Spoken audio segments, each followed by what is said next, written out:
Hello, everybody. Welcome to the Love Hour podcast. I'm your host, MrsKevOnStage.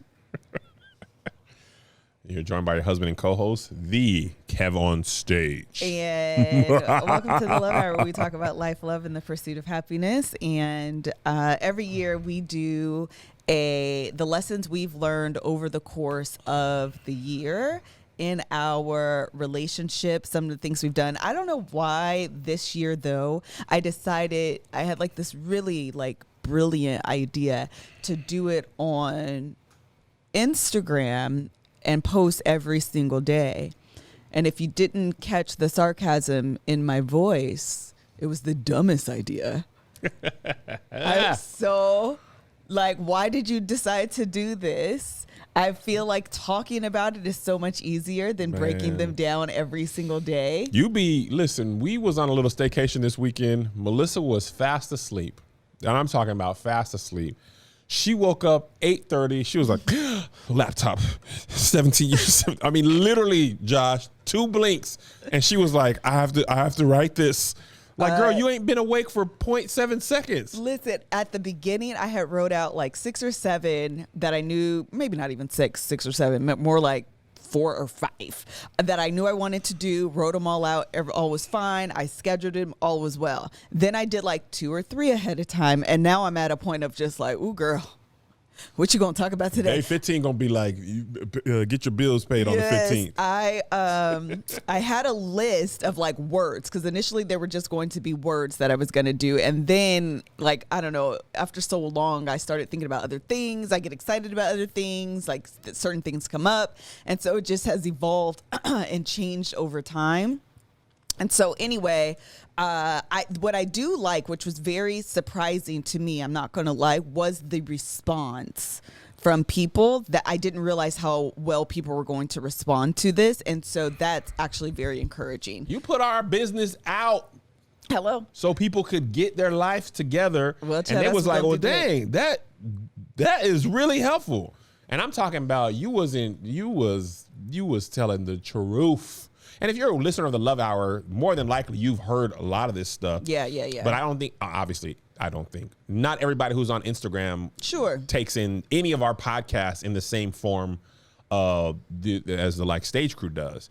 So reading it and then being able to immediately apply to your life. I seen comments in there, and you was telling me the emails and DMs are more. Mm-hmm. But people was like, I immediately cried, went home to my husband, and realized that I was feeling resent, or I realized I've been doing this to my wife, and that sort of impact is just. That people have responded really well to it, which is encouraging. So we're going to continue it today, obviously, and do our 17 lessons in 17 years. This is an annual event that happens. I think I've done 13. We get married 35 years. You're going to be like, listen, man, I don't know what happened in 2006. Yeah, well, I don't even know that the point is to do like the whole 17 lessons over the course of the episode, but it is to kind of talk about them. So we will start at the very first one that we posted, which is really the last 1 or 2 episodes ago when we talked about communication. It was actually a precursor to this because, like I said, I had pre-written out a few of them, and I knew that communication was going to be the very first one. And again, it was really well received on the interweb, so I won't take a huge amount of time kind of rehashing it because I think we covered it. All right, here we go. So communication, we talked about it in the We Don't Communicate Well episode. And the reason why it was top of mind for me is obviously I was prepping for my 17 lessons. Yes. I know that I do this every single year. I knew this year I wanted to do it on Instagram, which is a little bit different. And so I was reflecting and thinking about the way in which we have communicated over the course of our relationship. Yes. And the idea that we don't communicate well is very I don't know the right word, but kind of like sucky. It was hard to accept for me. It was hard when you, prior to even talking about it on the Love Hour, talking about it in real life, it was hard to swallow. Yeah. It was hard to stomach. It was hard to hear. It was hard to hear. It was hard to hear, especially because we don't communicate well.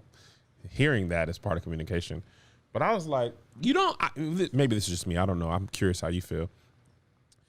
I don't want to accept something that can be so, like, communication finances are a big divorce thing. So accepting or hearing we don't communicate well, obviously my mind is like, we don't communicate well, we're going to get divorced. Yeah. Okay. You know what I mean? I mean, it's not that quick, but it's just like. It is that quick for you, though. No, it's not that quick. It's like, we don't communicate well. We'll never communicate well. Another man will love her and communicate well. We're going to get divorced.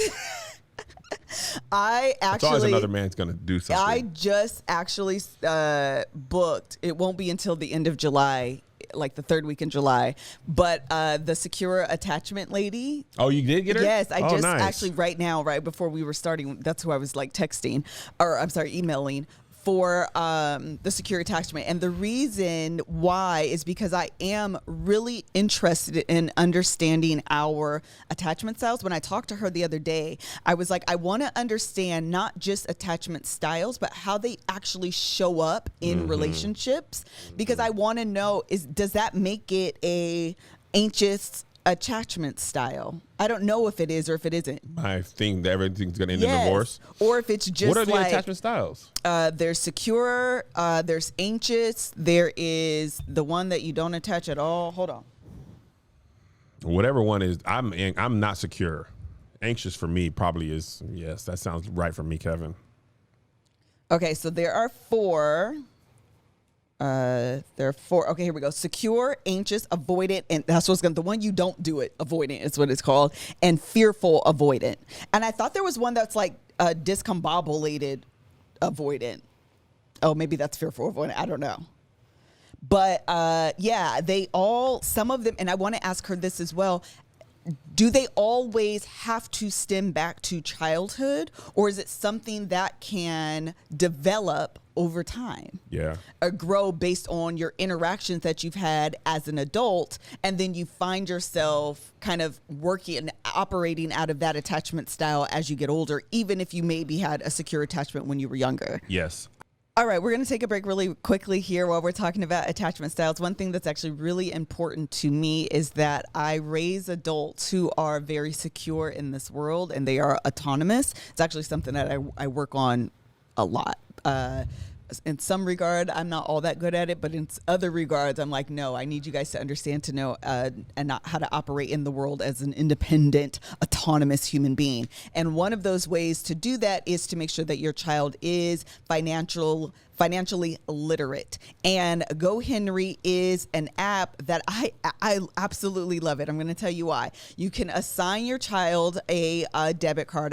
Isaiah has one. It has his name on it. And then you download the GoHenry app. You can add their allowance on there. You can track their money, teach them how to budget. It's just really great. You can personalize the debit card. So like Joey's has like a dog on it or something because he loves animals. Isaiah's has like a robot or something like that. Like, I just really love the idea of the app. Plus, also, it's summertime. Your kids are back outside. They're kind of doing different things. And so it allows them to have access to money without you giving them cash, right? Number one. Or B, expecting the adult who's ever there, like, here's some cash. Can you make sure? It just gives them that kind of, again, autonomy. And I absolutely, I love it. I really do. You get alerts when it goes below a certain level, when they're spending money. You can set up auto payments to replenish the debit card on, whatever cadence that you love or that works with your life. I promise you, I love this thing. I really, truly do. Setting boundaries while allowing for independence, spending limits, where your card can be used. It allows your kids to value money and practice managing it. Listen, y'all get it. It's really great. So get started at GoHenry.com and get 1 month free with promo code LOVEHOUR. Love Hour. That's 1 month free at GoHenry.com. Promo code LOVEHOUR. Love Hour. All right, so we were talking about the we were talking about the attachment styles. And so the lady's going to come in. I talked to her last week, I want to say Friday. So yeah, she'll be joining us in July to talk about the attachment styles, how they show up in real life, because that's the other thing. With me, I've heard of attachment styles for a while. I actually follow a few different accounts that talk about attachment styles on Instagram, but they always give these like very textbook examples of like what it looks like, and I'm like, yeah, but people don't really do that. Yeah, people don't really operate Not like that in the practicality. And so I was like, when she comes I was like, can you give us like a real life example? And she was like, I actually think I can speak to that really well because of her education in this, but also she only counsels couples. And so she understands how it actually shows up in relationships. Is attachment styles, does it happen in your research so far? Is it in friendships to work, or is it the same usually? Yeah, it is how you interact in the world. Got it. So it can show up in any relationship, but I'm more intrigued in the romantic relationship because sometimes even in our interactions, I'm like, oh, I wonder if because these are the conversations I have with myself. Oh, I'm wondering if I'm acting like that because of like an anxious attachment. Yeah. You know, if I'm feeling insecure in this way, is it avoidant? Like, what's going on with me? And I'm always intrigued by that kind of stuff. And this is what I told the lady. Understanding who you are and how you operate, why you operate, helps you better have interventions if you want to do better in that way. Yeah. And so that's what's important to me is like, okay, if I understand this is my attachment style, these are going to be some of my trigger points. These are going to be some of the ways that I show up, but I want to do better. I want to show up differently. Then give me the information to do that. And, I don't have it. I think this is one of the things I love the most about the Love Hour and the way your mind works. You have an interest in something, you research it, then you find an expert who teaches on it or understands it. And then like imposter syndrome, for example, heard about it, read about it, see it in yourself, male, even myself, see it in myself. Then you go get Stevon Lewis, bring him on the podcast. Yeah. And then you follow him on Instagram and he just destroys your life on a random Thursday or Saturday. He'll be like, oh, you thinking that you're not good enough? Here's a little Instagram picture that's going to ruin your life today. And you'll be like, yo, Stevon Lewis, it was just a sweet, beautiful, sunny day. Why are you doing this? And I think if you're a consistent listener of the Love Hour, you have listened to these real life lessons. And, you know, Melissa and I have doggone put our life on the platter to be picked apart like boneless wings, mozzarella sticks, and what's another thing beyond that platter? Celery and carrots. Why did that even come with wings? Yeah. Why does celery? Because ranch. Man, forget that. But the point is, you know, we're grateful. We're grateful. We're glad to put our life on the ballot for us, for you. But Melissa always finds the expert on it. So I'm actually nervous, or not nervous. I am nervous to be excited because my attachment style is for sure anxious. I had to be in therapy. Like, y'all don't even understand. I'd be like, my mind goes to connect the dots to divorce. Quickly. I mean, quick. Always ends up, she's going to leave me. She's going to divorce me from Michael B. Jordan. Lori Harvey and the man going to stay together. Hello. And she gonna be so like anyway, that is coming. Michael B. Jordan. I make my eyes small. The second lesson that we talked about, or that I talked about, was resentment. Man, this is the one that people was like, this is where I saw the most comments of like, I was crying. I was talking to my husband. I was talking to my wife. Yeah, I think this is actually probably one of the most. I don't think it is but it is definitely one of the most. And I call it the silent relationship killer. Talk about it, Liz. It is one of those things that if you are divorced, you look back on it and you're able to call it out. Absolutely. If you are in it, it's not always as easy until someone brings it to your attention. We've called it the drip that flooded the house. Slow leak. The slow leak that flooded the house. Yeah. It's always there. Sometimes you hear it and you're like, what? Is there a leak? Yep. What's happening? And before you know it, the entire house is consumed and underwater. Listen, that slow leak is so good. This is one, and listen, I've said this a lot of times. Melissa and I have been married it'll be 17 years next week. Yes. Together prior to that for 4 years. Like Sunday. 21 years total. The sweetheart part is all there. But in 21 years, you have the chance to build resentment. Is that one of the four horsemen for the Gottman thing? Oh, I think it is. Right? Resentment, I believe. Or contempt. Contempt. I think it's contempt. Is it similar? It's probably in there. Let me look it up. Okay. While you look that up, what the dangerous part about resentment is it's not you. It doesn't have to be an overt thing, right? It's a way you make me feel, and that you might have made me feel that way back in 2009. Mm-hmm. And then other stuff happens, and maybe not every day, every week, maybe not even every year, but stuff happens that you put in that, it is contempt. It's criticism, contempt, defensiveness, and stonewalling. Okay. Dang, I thought it was resentment. Resentment and contempt, y'all be in the same family. Y'all might be distant cousins. But you tell your mind, ooh, she made me feel like that way this time. And the next time you made me feel like that way this time. And now I just feel like that. And then I feel like you're doing that on purpose. Right. And it can be something that you never even communicated clearly. So the chances are your spouse is doing that same thing that makes you feel this way. And you're like slowly pulling back. Yeah. Or slowly caring less. I call resentment unvoiced anger. Yeah, that's it. That's what it is. It is unvoiced, but it's also like smothering, like a fire. Smoldering. Thank you. I was like, what's the right word? Thank you. It's smoldering. It's smoldering. Yeah. So it's like, it doesn't stop. Right. It's never anything that's going to be like, because that's anger. It's never going to be like huge like that, but it's always there. Always beneath the surface. It's always beneath the surface. And I think when you're not able to voice it, you can come across, I have some examples here, as the lack of empathy is like, you have everything they do pisses you off. Yeah. Like everything they do, if something goes wrong, you have no empathy for them. I don't want to, I'm sorry, man, that sucks for you. No, you're a jerk. You probably deserve that. And now I'm going to move on.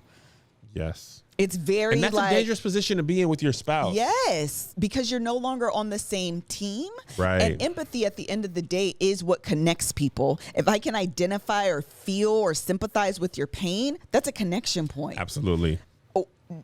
Severing that, we may as well be enemies. Listen, there's times where Melissa pissed me off, or I pissed her off, but we are not to the point where it's throw you to the wolves. Right. It's like, okay, I don't remember how long ago it was, but we was beefing, and Melissa still had an important thing, shoot day or something. And I still was like, I feel like I grabbed breakfast or so I did something. Mm-hmm. And I was like, let me make sure she eats or whatever. That's because even if we're upset at each other, I don't wish the worst for you. Right. Melissa's done that for me countless times. We beef, and it's like, but I don't want to harm you. I don't wish ill upon you. You just pissed me off. But I still want to make sure you eat. You know, I remember what it was, what I did. She had pissed me off, and I took her car. Right, not to get back with her. I was driving her car. And I was like, this doggone girl done got on my nerves, but she needs an oil change and gas. I don't want her to run out of gas or mess up the engine. Let me go and get this doggone girl's oil change. Ooh, she get on my nerves. She knows she's supposed to get the oil change, and she already pissed me off. And I'm still gonna get this doggone gas for her, because if she don't and she break down on the road, then she ain't gonna be safe, and I might not be home. Get on my doggone nerves. Stuff like that. Yeah. You could get on my dog on nerves. Let me fix his food for this dumb man, because I know I've been shooting all day for 12 hours. He gonna be home on my nerves, hungry and musty. And I know he gonna be musty. He ain't gotta be hungry too. So when you plates in the microwave, let me just text you. Don't talk to me about the plates in the microwave. I mean, that is very true and very real. And I think the difference is that when there is resentment, that kind of shows up actually as contempt. If you're going through Gottman's the four horsemen of the apocalypse or divorce, however he phrases it. Four horsemen of the apocalypse of divorce is just super dramatic. It really is. The four horsemen is never a good thing. No, ever. That literally marks the end. That's his point. It marks the end. But you also start to criticize your partner's character. Yeah. So it's no longer just about the behavior that they're doing. It is them. The person. Yes, you are my problem. It's not that you do this. And that's actually, I believe, how divorce talk starts. Yeah. Because I no longer am saying, our relationship needs, some help and some attention, and we need all of these things, and we need to focus on helping the relationship. It is now all of these problems are the result of you being in my life. Yes. So and if I can get you out, yep, now I have peace. It'll be better without you. Yes. I could have done this without you. Correct. You are holding me back. You are the reason I feel this way. Yes. And I love. And you're maybe, and you don't even see it. You can't be helped. You always gonna be like this. Yeah. You're always gonna be selfish. Yeah. You're always gonna be, I don't know, whatever those words are. Yep. That you start to fill in, and sitting in that narrative is actually what's dangerous, because the longer you sit in resentment, the wronger you feel. I think the longer you sit in it, the more justified you feel. Yes. The more those feelings make sense. You can easily classify them. Oh, They're yes. late, not because they left work late, not because they were in traffic. They're late because they don't care. Right. They're late. Josh wasn't even late, but he was like, yo, traffic is tripping today. Understanding Josh, I know, like, when I got in the car today, I was like, oh, okay, dang, right? But LA also just opened up all the way. Back. Nothing, right? If I'm already feeling a way about Josh and he's late, see, he should have checked traffic. If he was caring about this, if it was J. Cole was supposed to be there, he would have been here early. Not J. Cole. Yeah. Oh, J. Cole would have been here. Oh, Dreamville. Maverick City. I don't know. I just wanted to be part of it. I was trying to do it. But that's the difference between the action and the person. I want you to. I feel like Maverick City should sample that and make a Maverick City, and make a song based on it. I'm gonna hit Chandler. Please do. Chandler David. Oh, I would love to. I had never thought about that. I'll hit him. See more. You know why that was a great suggestion? Probably because you watch things on SkillShare that helps you be creative. Oh, yeah. And amplify the creativity that exists inside of you by watching the videos and the learning community that is on SkillShare. It's a great platform, membership platform for fellow creatives to get together. And there also is a certain synergy that exists when you're around people that are like-minded, and you get on there and listen. You guys, they have some fantastic classes. You guys already know I just took a YouTube class by MKBHD, I think is his name. He's a YouTuber, a podcaster, and just an all-around tech geek guy. And he basically taught me how to write a script for your video, how to do, because this is the thing, video is king right now on social media, even on Instagram, even though it started off as a very like picture platform, it is changing and it's becoming more of a video platform. Yeah. Like video is king right now. And so he basically walks you through how to do a YouTube video, how to develop your script. Like you watch this and by the end you feel like you have the knowledge to go ahead and do what it is you need to do. The annual subscription is less than $10 a month. There's classes for everybody. They're updated constantly. They are ad free. So you can explore your creativity at Skillshare.com/lovehour and get a free trial of premium membership. That's Skillshare.com/lovehour. Explore your creativity at Skillshare.com/lovehour and get a free trial of premium membership. Yeah. Once again, Skillshare.com/lovehour. All right, while we're talking about learning, men, sometimes it's hard and you can't learn how to keep it up. Get it up and keep it up. It's not up and stuck. It's not up down and it's sad. It's down and it is sad. The WAP is there, but there's no spoon to stir it with. So who's there to help you? Blue Chew. This episode is sponsored by Blue Chew. We appreciate them for their long-standing relationship with the KevOnStage podcast network. And the KevOnStage penis. Great relationship with the chew. When I take that little pill, my peen know what time it is. It's like, oh, big black energy. Big black energy. Blue Chew is a unique online service that delivers the same active ingredients as Viagra and Cialis. And I know you guys are outside. everybody's taking vacation this year. That's what I feel like. Y'all know vacation sex is the thing. Vacation sex is the thing, baby. Just make sure that you have a great time while you're on vacation, and you can do that when you pack your Blue Chew with you. Pack your Blue Chew so you day can pack or a punch. Night or day, Blue Chew is there to help you. She's always she's a she because she's always on time. She got you standing at attention. She's definitely, Blue Chew is a she. The process is simple. Sign up at bluechew.com. You're going to consult with one of their licensed medical providers. And once you're approved, you will receive your prescription within days. You don't have to go into a doctor's office. There's no embarrassing, packaging that's going to out you or anything like that. You can do it, be discreet, keep it real cute, and go on vacation and do what grown folks do. Which is have loud sex. So if you can benefit from extra confidence when it's time to perform, Blue Chew can help. And we've got a special deal for our listeners. Try Blue Chew free when you use our promo code LOVE. At checkout, just pay $5 for shipping. That's bluechew.com, promo code LOVE to receive your first month free. Visit bluechew.com for more details and important information. And we thank Blue Chew for sponsoring the podcast. Ladies, Blue Chew is exclusively for men, but the end result is something you'll both enjoy. So get your man to sign up. And he get his peanut. Yeah. If you're not breathing hard, you ain't doing it right. All right. Anything else on resentment? I do want to say one more thing. Please do. Here's something I realized through a therapized situation Melissa and I have. You can connect issues with your family, friends, how you were raised prior to your spouse. You can take those feelings, especially unresolved or undiagnosed. You can connect the negative parts of those feelings to the negative parts of your spouse. And then you basically take those people things and you put it on your spouse. Right. Right. Say your family, let me think of something that's not related to us. Say your family called you names all the time, right? Called you names, made fun of you. Boom. Right. Brother, sister, mom, dad, uncle, aunt, whatever.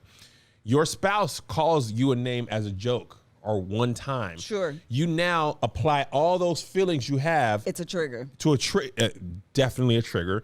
A trigger, then you negatively apply all of those feelings to the one interaction your spouse has done or two interactions. And then you basically have all these undealt with feelings. For sure. All applied unfairly to your spouse, right? This is why therapy is so important, because if you're not diagnosing that how you see the world, you're unfairly blaming your spouse for. Now they got to own their part, for sure, right? But they can't own the part of other people or other parts of your life that are undiagnosed. This is why I feel like therapy done earlier is better, even if it's just done for you personally. It's easier to assess how you're feeling and why. And your spouse could be bearing the unfair brunt of that when it's not all their fault. You know, like you may have not have watched Married at First Sight, but we covered it a lot. One time, Vinny's wife, he had spilled some champagne, and she was like, "Oh, champagne Vinny." She made like one joke, and he flipped out like she had called him every name in the book. Later on, he realized that he didn't like being embarrassed, and his family had done stuff and all that, and that's really what he was addressing in the issue. But that all became Brianna's fault in that moment, and it clearly wasn't enough to be that upset. But that's what happens when you're not realizing where your feelings actually are coming from, and because your spouse is right there, they're public enemy number one. Right. And I think that is why you need therapy. It's also why you have to understand the way all of these things kind of interact, because the longer you're in a relationship, the easier it is for these things to develop and grow over time. The newness of a relationship means everything is like wiped clean. We were actually having a discussion about like, man, sometimes I wish I can just like wipe it clean. And so Kevin kind of kiddingly was like, hi, I'm Kevin. And I almost to tears was like, man, I wish it was that easy, because the truth of the matter is history prevents a true clean slate. Yeah. And so even in your best effort, and I do understand the notion of it, but in your best effort to start over, you're going to have triggers from your past. Well, and this is what I told Melissa also in that moment. If you wipe that clean, you also wipe the other good parts clean. Sure. All the inside jokes, all the fun, all the things you've learned about you now are just dealing with Kevin who's bald already. Right. You don't even get young Kev. Right. All the things that I've done well. And I think, fortunately or unfortunately, depending on where your relationship is, it's the whole thing that makes the relationship. Right. And you do need the bad to get to the good. It's kind of like Inside Out. I believe it's called Inside Out. That movie. When they're talking about no feeling is 100%, anger, 100% joy, 100% sadness. Sometimes the sadness and the upsetness leads you to appreciate. And that's why Melissa says always celebrate your anniversary, because you made it through another year. And especially if you made it through the pandemic, this was like a year on all Madden. Yeah, it was. Even up to this point, we're not saying the pandemic is over, but the worst part of quarantine and the newness of the pandemic is over. Now we're dealing with how to move forward into this next phase. But last year, when it was all new, we weren't in therapy. We weren't understanding how we were feeling. We didn't know how to navigate it. Now, heaven forbid, 10 years from now, there's another pandemic. It won't hit as hard in our relationship because it won't be the first time that we've dealt with that. But it was a lot of new information that was undealt with, and we didn't really know how quite to attack it. For my sports fans out there, it's like the Wildcat offense. Remember this? It was when they had running backs playing quarterback. They were handing it off. Some of them could throw. Defenses didn't know what hit them. They're like, yo, you can't do it. What is this? Mm-hmm. And it was hard to defend against. Now, defensive people scheming, and now it's completely gone. But there was a minute there where teams were completely not knowing what to do. And that's kind of how I felt like we're in the pandemic. That's for all my sports fans out there who watch the Love Hour, watch it and love it. The next one was Differentiation. Mm-hmm. And what you talking, Liz? This one was simply about the idea, and this goes specifically, I think, for women, but not to exclude men, about getting you some business, as I called it, outside of your role. Yes. So, that's good. Outside of your role. Yes.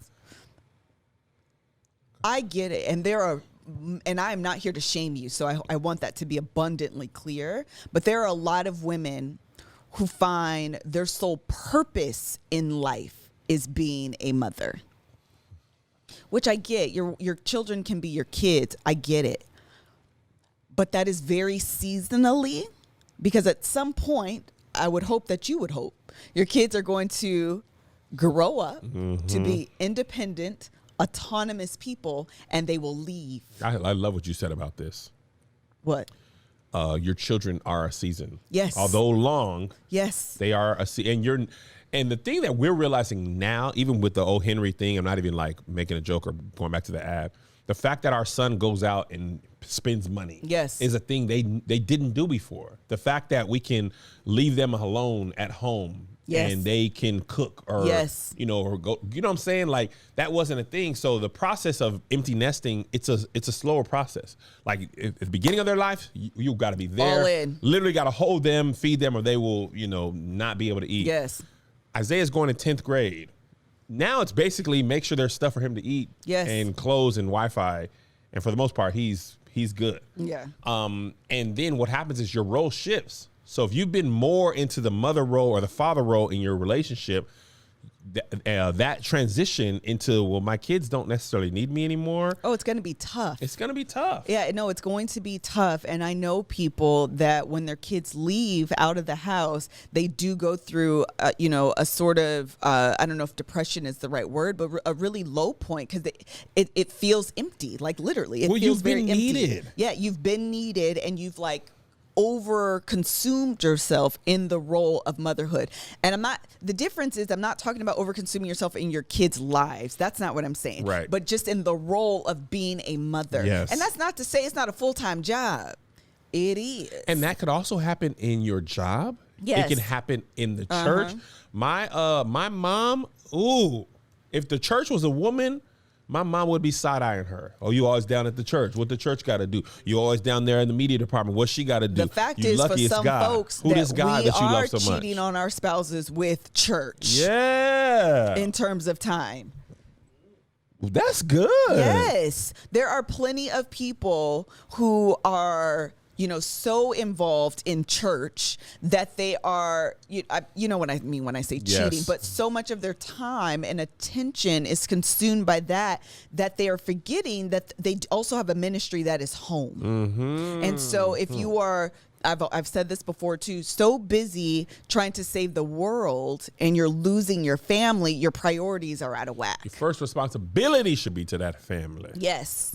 You ever helping every other family in the congregation, and your kids and wife hate you, or your kids and husband, not even hate you, or they're working this. Worse than hate is apathy. They don't know you. They don't care. The opposite of love is not hate; it's apathy. Yes, and I think that's what happens when you become so consumed that, or like as we're talking about church, is that you lose that relationship with your kids, you lose that relationship with your partner, with your spouse, but you have this great relationship over here. To me, that's out of whack. That's out of balance. That's not how it should be.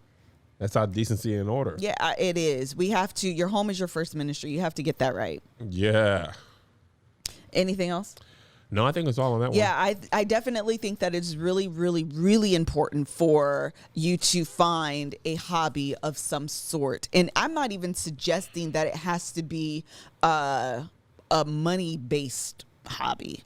I'm simply saying that you need to find something that brings you joy, that does not involve your partner, your kids, your job, and whatever that is. Do you think, excuse me, I read a book about this. I think it's the energy book I always talk about. Mm-hmm. It was a woman, and her husband and her kids just were like, they were at odds, and she loved to dance. Mm-hmm. So she started to go to dance after work, but before she came home. And she found that she basically I think she was a boss at work, and then she came home and she became mom. Uh-huh. And in between, she was never Patricia, say that was her name. And she's never just Patricia. And she found that, finding that, it's kind of like Beth and Randall. Yes. And This Is Us. Beth found, and actually Beth was dance too, but finding out that thing that is just for you. Right. And that's one of the things back to the pandemic that we lost. Melissa was talking about how she got her hair done, got her nails done. She spent that time by herself, on herself. Yeah. And it had nothing to do with me. And it's not necessarily like I don't like Kev, but it's like everything you need a break from. You know what I'm saying? So anyway, I think it's hard to realize how important that is, because you feel like, we should do everything together. Even Melissa, back in we go back to our high school days and college days, and we look so fondly upon that. We did everything together. We did a lot of stuff together, but there was certain classes that you took that I wasn't interested in. Mm-hmm. I was way more into acting, and you were interested in criminal law classes. And we took a lot of classes together, but we also spent time, I was studying acting, you were studying law. You know what I'm saying? And and we stayed at separate dorms on the opposite side of campus. We never spent the night. Stupid. Not me, I'm safe. But those things are important, and you lose those in trying to do everything together. And I feel like it was really hard for the beginning of the pandemic to realize you got to do some things on your own. We watch a lot of the same shows that we love, but there's some stuff Melissa's into that I'd be like, mm-mm. And there's some stuff that I'm into that she's like, mm-mm. You can watch Narcos. That ain't my thing. It's not. But we gonna watch it, though. The Food That Built America. It's great TV. But anyway, yes, that's what I want to say. Yeah, I definitely think that differentiation is something that's actually not talked enough about in relationships. I think because we have a fear that we will lose connection because we end up doing different things. And I think that I'm never talking about, being so consumed with our life that there's no overlap. I think that's how you build a life together, that there has to be areas of overlap. But I do think that recognizing that you are an individual, and that's part of coming into a relationship as a whole, complete individual, is that you don't feel the need to be so consumed in your world or your partner's world. Yes. I have my own business. I have my own things I want to do, and that don't concern you. And I don't feel bad that you're not interested in it. Yeah. And that's okay. As long as there are areas of overlap, and those areas really should be like important areas, but then there should be like, I'm interested in dance. Okay, well, girl, live your life. I'm not here to impede upon it. I don't want to take it away from you. I don't want to make it, minimize it. Go live your life. I support you. I want you to go do that. Come back and tell me all about it.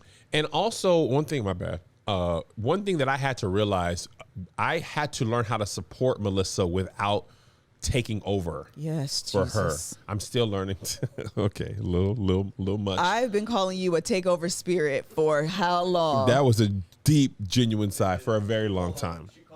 She called. Jesus looked down. He was like, "Damn, girl, you need me for real." I didn't realize what I was saying when we were teenagers, and I used to say, "Kev got a takeover spirit." I didn't all the way understand what I was saying. Continue. I feel like I'm taking over now. You're not. I said continue. So, in your influencer journey, right? You have created your own brand. You've got your own team. At first, my help to you was like, do this like me. Yes. Right? Here's how you got to make a video. And somewhere along the way, you were like, actually, no, that's not going to work. I'm not a comedian. I don't find the same thing. So you decided you weren't going to do it my way. You got pictures, you got quotes, you have all your stuff. So support to me at first was because I was telling, most people who were asking my advice were comedians. Yeah. I didn't really have advice for other walks of life or other genres, whatever. I don't know what the word is. But anyway, now I realize support isn't Melissa, do it this way. Right. It's, hey, when you have your shoot, I'm going to fly in, and instead of going home, I'm going to be there for you. Make sure you eat, make sure you have water.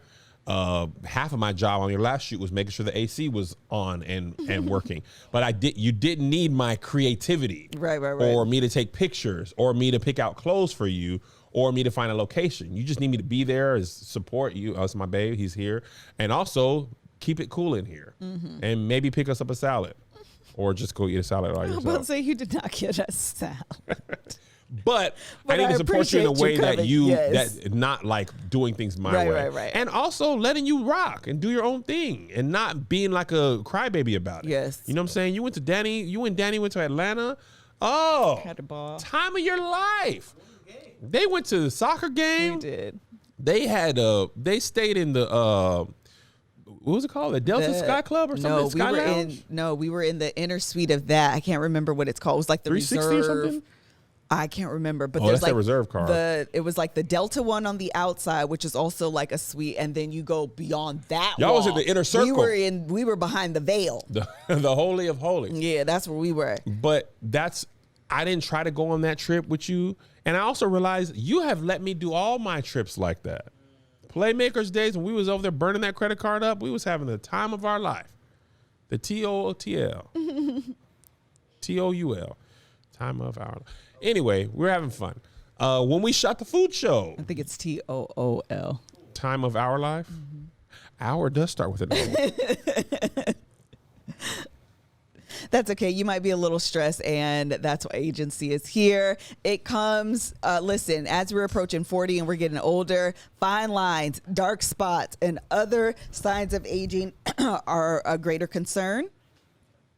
And there are things that we have to combat and think about more consistently. Skincare is actually something I'm always thinking about, not only as I get older, but simply because my skin be trying to play me more times than it doesn't.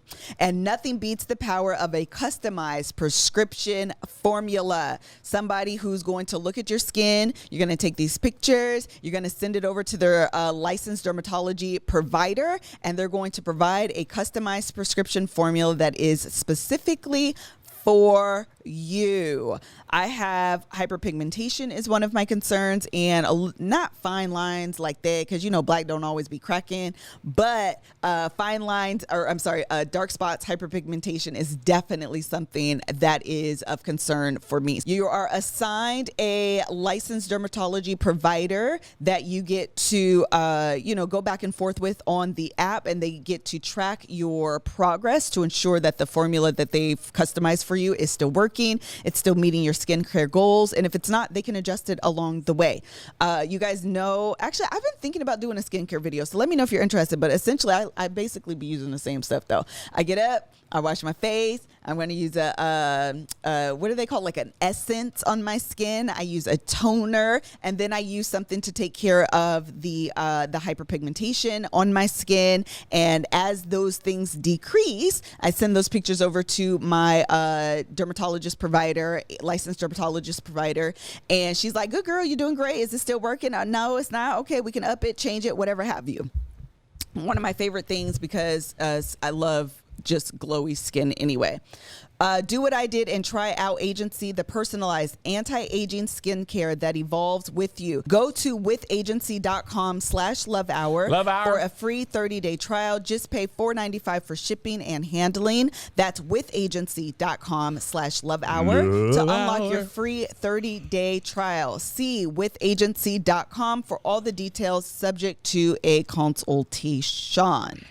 All right. Last one for today. This is a good one. This one is what you say matters. Yes. This is a good one because I think obviously we know that what you say in a relationship matters. Mm-hmm. What I don't often think we understand is how much it matters. Say that. How much a comment that you may say to your spouse sticks with them for years and years and years to come. The reason it's important is because I like to use the term inciting incident. I've used this quite a bit. Yeah. And you can have a mode of operating in your relationship. And then you have this moment where this comment is said. Thereafter, they're changed. Yeah. Even if an apology comes, even if reconciliation comes. And I'm not talking about now I have to hold this over your head and now I have to, bring this up in your face all the time. No, it doesn't always look like that. No. So that's not what I'm talking about, actually. It's actually not at all what I'm talking about. I'm talking about when the safety of your relationship has now been punctured. Say more. The vulnerability in your relationship has now been punctured. I no longer feel as safe, as secure, as vulnerable because of this comment that was maybe triggering, that maybe you knew was something we had talked about in confidence and now you're bringing it. I may never bring it up again, but I also won't share myself in that way again. Talk about it, Melissa Fredress. What do you have to say? You keep going. You doing I was good. done talking. Oh, listen. There's nothing worse than realizing this. From Melissa and I through therapy, and this process we be doing and the Love Hour. There's nothing worse than realizing an offhand comment. And not always. It's not always, but in our relationship, there's some offhand comments or moments that have had damaging, long-lasting effects that we didn't even realize. Yes. Like, didn't even realize that when you said it, it was interpreted that way. And it, like you said, stuck to it's like, that thing is just boom. I now see you differently.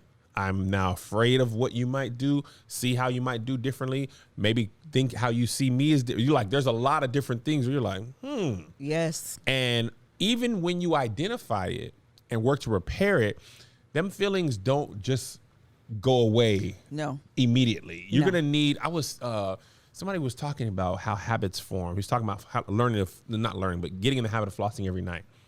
And he was saying that when you first start to do it, if your routine is brush teeth and go to bed, when you say, okay, I need to floss, then brush and go to bed, the first time you do it, your body will be like, that's weird. Yeah. Okay. Now before you go to bed, most of us who brush our teeth every night, your body says, hey, before you go to sleep, girl, go brush your teeth. Get it. It we've been doing this for a long time. Yeah. I know you're tired, but go brush your teeth. And most of the time you do. It's very rare that me or Melissa will fall asleep without brushing her teeth. Yes. It's got to be sheer exhaustion. We usually take a shower, brush our teeth, habit. If you haven't been flossing, the first time you do it, your body's like, oh, what? Okay, yeah. We don't really be doing that. Second time, okay. After the 30th, 40th, 50th time, then it goes along with, okay, before you go to bed, floss, brush, then go to bed.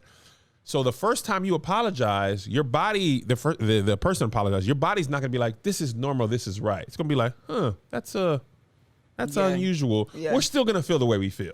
Now, after 15, 20 times, 30 times, now you start to feel like, oh, this is actually how that person feels. The old saying is trust is gained in drops and lost by buckets. Lost in buckets. Lost in buckets. And I think that's true for actually a lot more than just trust. Yeah. You have to have a lot. Listen, I'm 250 some odd pounds.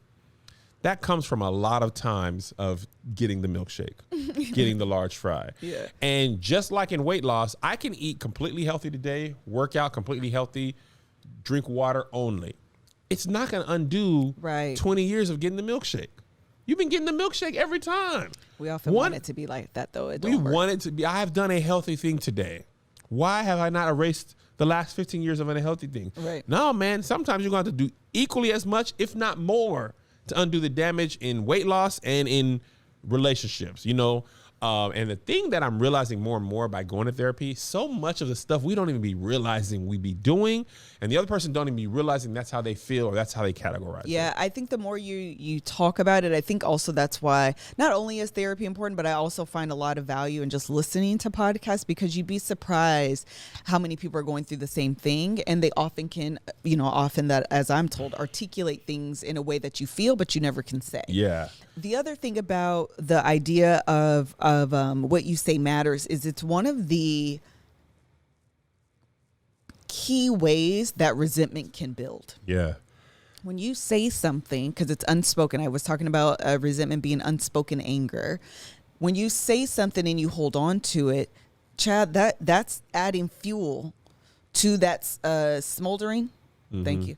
Smoldering fire that's going on. You're just always adding the coal to it to keep it going. Yeah. And as that builds over time, that's where the resentment comes from. And now someone in the comments was saying, we was having a conversation the other day about an argument we had in 2002, because we don't forget. Listen, that coal is a good example, because you throw that on there, that thing will stay hot for a long time. Yes. Somebody had a question. I'm curious if you want to answer it or not. They said, is there anything y'all have said to each other that has stuck? How did y'all resolve it? Yeah, we just had I don't know if you want to talk about this, because it's going to be in the project. We'll just delete this later. We were having I think we've talked about the Jack in the Box incident on this podcast. We for sure have. But I will give a very brief recap from my perspective, and then I'll let you give it from your perspective. Okay, so we don't interrupt each other, and then we can end on this. So a few years ago, two of our really good friends were in town, flying in from Chicago. Chicago does not have a Jack in the Box there. And Travesty. Every time, Lori Lightfoot, what are you doing? And every time they're in town, they want them egg rolls and the sweet and sour sauce. This is what they want every single time that they are in LA and Washington, for that matter. That's where it started as well. That's what they want every time they come see us. So anyway, we are picking them up from the airport. It's a late night flight. As we're driving home, they're hungry. Can we get Jack in the Box? I'm hungry too. And Kev's hungry as well. And for people who don't know, when Kevin is hungry and tired, he is cranky. He's a cranky person. He's just not very pleasant to be around all the time. It's okay. A lot of people are very much like that. He too is one of you. So we are near the house, and I'm like, I'm pretty sure. Admittedly, I have a horrible sense of direction, but I also know that there is this Jack in the Box near the boys' school. Where it's late, Chad, I know it's up. We ain't past it yet. It's up. Kevin, in his anxiousness of where is it? Because that's what he does anytime you're trying to give him directions. And where is it? You said it's right here. It's not right here. Well, keep driving. It'll be there. Sorry, this is a lot of extra commentary that's unnecessary. So he's kind of feeling anxious. He's also very hungry. It is very late. We've had a long day. We go to LAX to pick them up, which is a nightmare in and of itself, because this is a few years ago. And we kind of get into they're in the back seat, and we get into this tiff about where this Jack in the Box is. I'm feeling very much I know this Jack in the Box is over here. I drive by it all the time when I pick up my kids. I know it's over here. And I'm feeling like this Jack in the Box, I know where the one is right by our house. Let's go there where I know for sure it's right there and it's close to our house. So, and he never is always questioning. That's a different thing. So anyway, we get into this tiff about it, and it for no reason. I mean, you ever have one of those arguments that is so dumb? Be just so dumb, and you be really mad, and then you look at it, it's we really arguing over directions. We talking about directions. So dumb. Not cheating, not it's so finances, directions. So dumb. So anyway, in the moment, we're talking about it. We kind of are going back and forth. I'm not even quite sure what we're going back and forth about outside of like where this Jack in the Box is. Where the closest one is how we end up arguing. Maybe. I don't even really know. So we're going back and forth, and Kevin says to me, again, this is going to seem harsher because I don't remember exactly what we were talking about. But as the conversation escalates, Kevin says to me, well, this is my car. You can get out. What?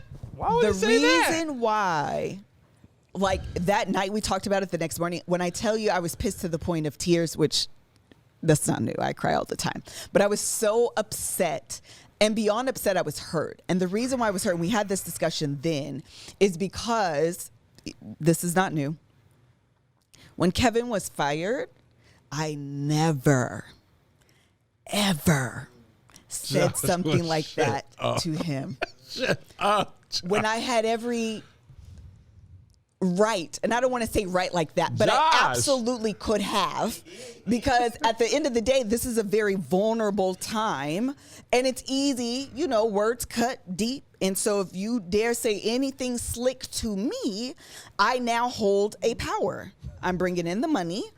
You're bringing in none. That is a power dynamic. And I never, ever, ever, ever said anything like that to him. And so for him to say that when, mind you, this is right around the time the first tour was kicking off, he had just bought this car. It was in his name. And I was like, oh, that's what we're doing?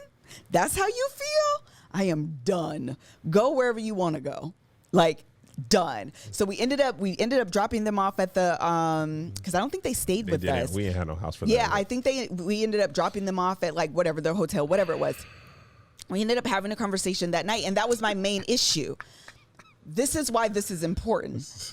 I only gave you my perspective. What was going on in my mind, how I felt, the conversation that we've had post then, that's what happened. So, somebody, by the way, said, "Liz saved my life, not Kev." Here's the other side of that story. You were still working at the time, right?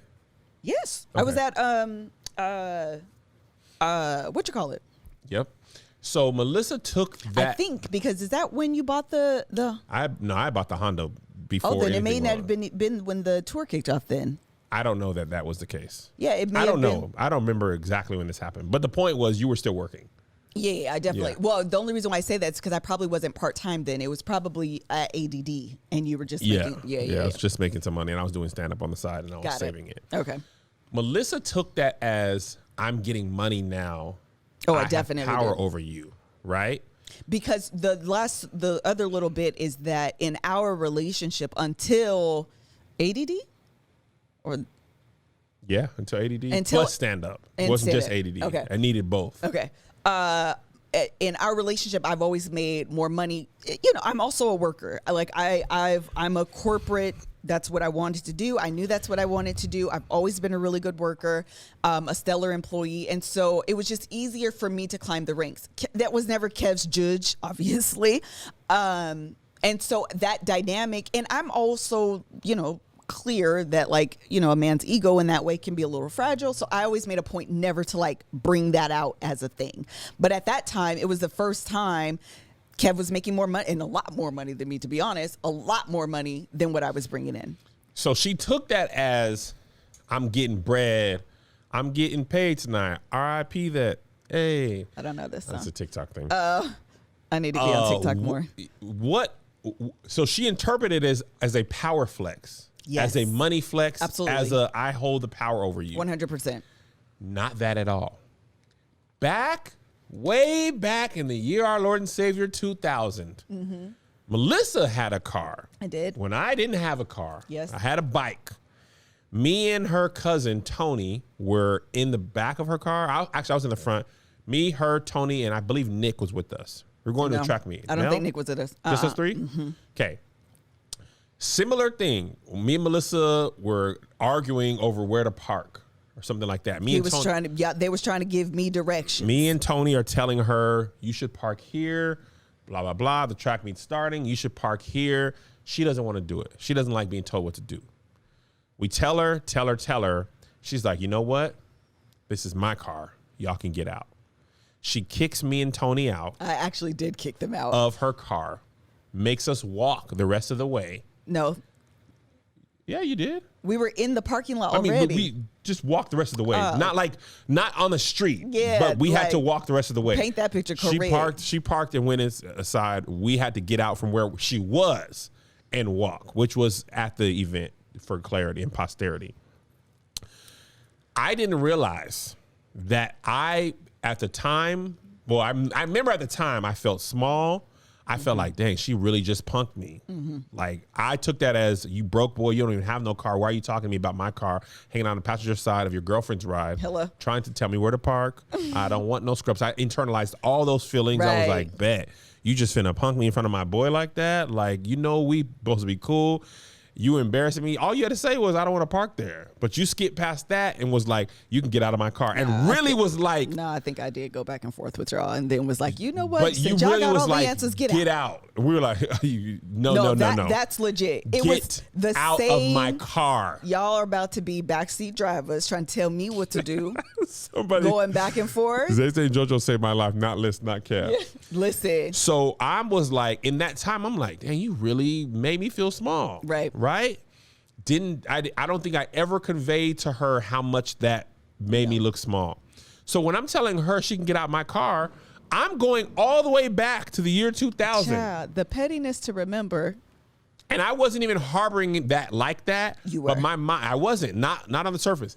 But my mind was like, remember when she told you to get out of your car? Her car? Whose car is this now?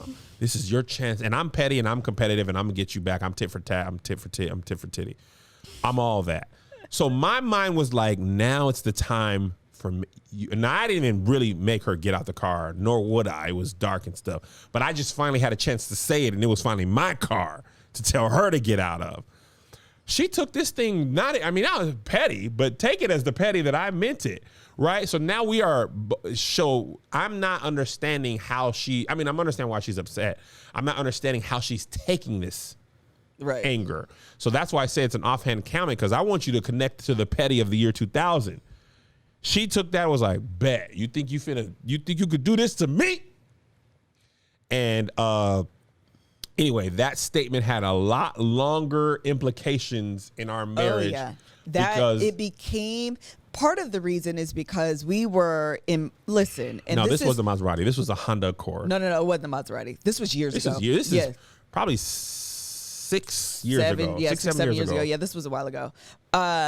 Part of the thing is this, and I mean, we're sharing it now kind of openly, not in terms of like Judge Kev, Judge Melissa, but just in terms of how literally something when we were teenagers, when I tell you I completely forgot, when I think about, and this is why all of it matters, when I think about the comment, I tie it to Kev being fired.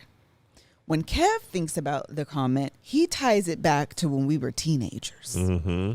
My mind didn't go there. I completely forgot that was even a thing because it was so random that it's not even a thing. You thought I was trying to have power over you, and you had never done that, and I was just being petty because you were petty. Day, no. Let's all be clear, though. It's power. To kick you up? No, it's power. No, but listen to me, Kevin. The energy was petty, not power. Right. So you're saying get out my car. Right. Got it. Okay. At the end of the day, even if it's petty one way or another, it is a power move. I just wanted you to feel the way you made me feel. Yeah, but it is a power move to be able to tell someone to get out of my car because it's mine. What you gonna do? Which is what you did and actually made me get out. Right. Mm-hmm. Which is, again, y'all think y'all know? Y'all can get out. How about that? It's a power move. Mm-hmm. I recognize in that moment that's what that was. I just wanted you to be clear that in your moment it was also power, though. Yeah. Okay, got it. Power with the intention of petty. Yes. And so all of it matters because, again, it shaped Kevin moving forward. But even more so for me, you can speak more to how it shaped you. But for me, it did shape a level of, if that's what we're doing, if that's the energy we're going to do, because I'm not thinking, back to 20 plus years ago. If that's the energy we're going to do, then moving forward, I will always make sure I am able to take care of me. Yeah. That shapes you moving forward. That when we were talking about the vulnerability and the safety being punctured, that's what happens. Again, this is very much on display right now. It'll come out later as well. But it is something that you have to be cognizant of, that in life and through things that you say and do, it absolutely 100% can shake the foundation of your relationship. Absolutely. That became, I'm independent woman. I'm strong. I'll protect myself. I don't need this. And then the more my star rises and more money I make, then it's like, oh shoot, if he did this back then, we wasn't even making no money. Now he really making, you know what I'm saying? Like, what will he do to me then? Yeah. So let me keep myself at just enough of a distance so that he can't hurt, because he's already shown himself to be that way. And when we were resolving this, to answer your actual question, I asked Melissa, have I ever done anything before or since to make you feel that way? And she was like, no, that was the one time. Part of the resolution was saying what I actually was, meaning, addressing, hearing what she heard and felt. That's why we've been talking about, using language like the narrative I'm telling myself, what I'm feeling is, because a lot of times you hurt somebody in an unintentional way, or they take something in a way you didn't even intend, and they act on it as if that were your intention. Yeah. So to hear from me, and I don't want to speak to you, but I imagine that wasn't my intention, and also to know, like Stevon Lewis, as much as I dislike him, he's always right about these things. He said, give yourself the facts. Right. And the facts are, I've never done anything like that, which helps support my argument. Was not my intention. Right. But it's still going to take more time to understand, to let your guard down, for sure, so to speak. So we should continue this in part 2. Yeah, we will continue this in part 2. Thank you guys so much for joining us for today's Love Hour. We'll continue 17 lessons in 17 years on part 2.